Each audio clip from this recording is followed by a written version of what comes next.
vidéo à l'université d'art et culture à Saint-Pétersbourg, en Russie. Et j'ai écrit mon doctorat dans le thème aussi la culture arabe, aussi à l'université de l'art et culture qui est liée à l'Ermitage, le musée de l'Ermitage à Saint-Pétersbourg aussi. J'ai travaillé comme réalisateur, surtout des documentaires, et j'ai travaillé comme journaliste. Et enfin, j'ai pris un autre chemin comme art director et j'organise des événements culturels, des activités liées à la culture et art, comme exposition. Et pour l'instant, j'organise aussi une plateforme qui s'appelle Palestinian Inspiration et on travaille avec les artistes du monde qui sont inspirés par la Palestine. Ça veut dire plutôt les artistes qui ne sont pas des Palestiniens mais qui travaillent pour la Palestine. Oui. Malheureusement, ces artistes, on ne les connaît pas même en Palestine, on ne fait pas attention à ces artistes et alors pour être correct avec ces gens, il faut quand même le spot un peu sur eux. On a sur la plateforme plus que 300-350 artistes du monde qui travaillent et qui dessinent surtout pour la Palestine. Et on a organisé beaucoup des expositions à ces gens.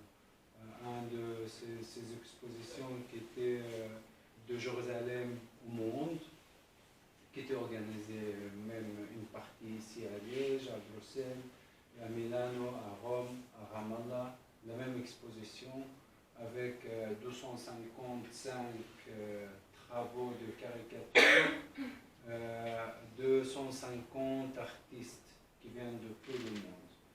Aujourd'hui, j'ai pris les derniers qu'on a fait, parce que le thème, en fait, on est en train maintenant de rassembler des caricatures qui parlent de l'apartheid, ou voilà, le système, surtout le mur en Palestine.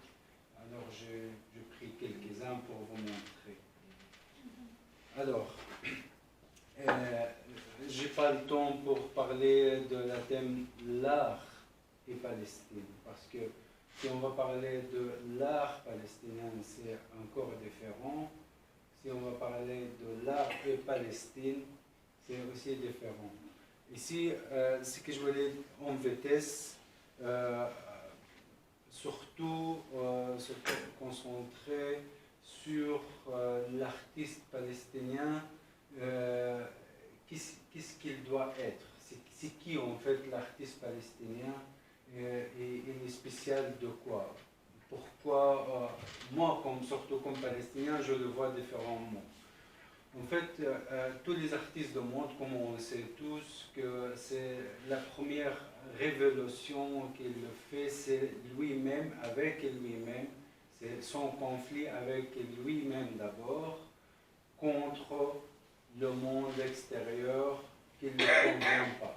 Des idées, de l'art, capitalisme, impérialisme, occupation, toutes ces idées, s'il ne les n'aime pas, alors, comme un artiste, il commence une révolution et surtout l'artiste, il est spécial qu'il montre son point de vue.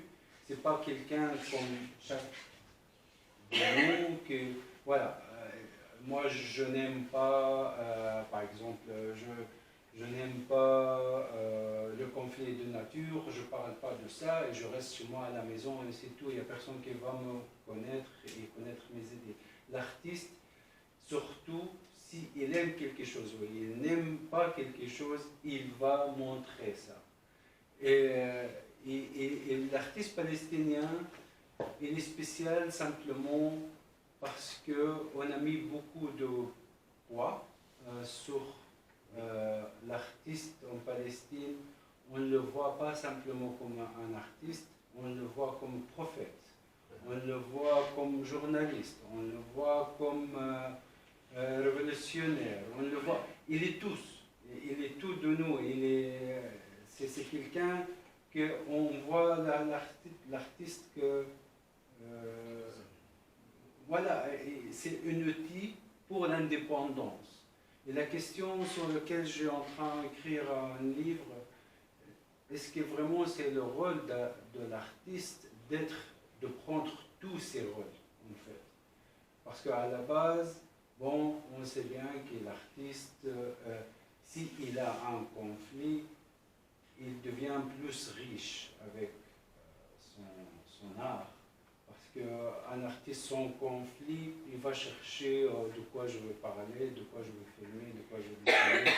Mais s'il y a un conflit philosophique autour de lui, il devient plus riche, il travaille plus. En Palestine, le conflit, il est là de toutes les manières. Ça veut dire, et ça donnait une richesse spéciale à cet artiste parce que les problèmes ils sont partout, à tous les niveaux, en fait. Les niveaux économiques, social, occupation, dans tous les détails de nos vies. Et ça a donné un peu plus de choix aux artistes palestiniens pour travailler. Ça veut dire, aujourd'hui, moi-même, par exemple, quand je prends ma tablette pour dessiner, je ne perds pas beaucoup de temps, en fait, pour choisir de quoi je vais parler ce soir. Dès que ça prend 2 minutes et tu as quelque chose ou qui vient de la mémoire ou qui passe maintenant ou à la télé, et tu as un thème déjà sur lequel tu dois travailler.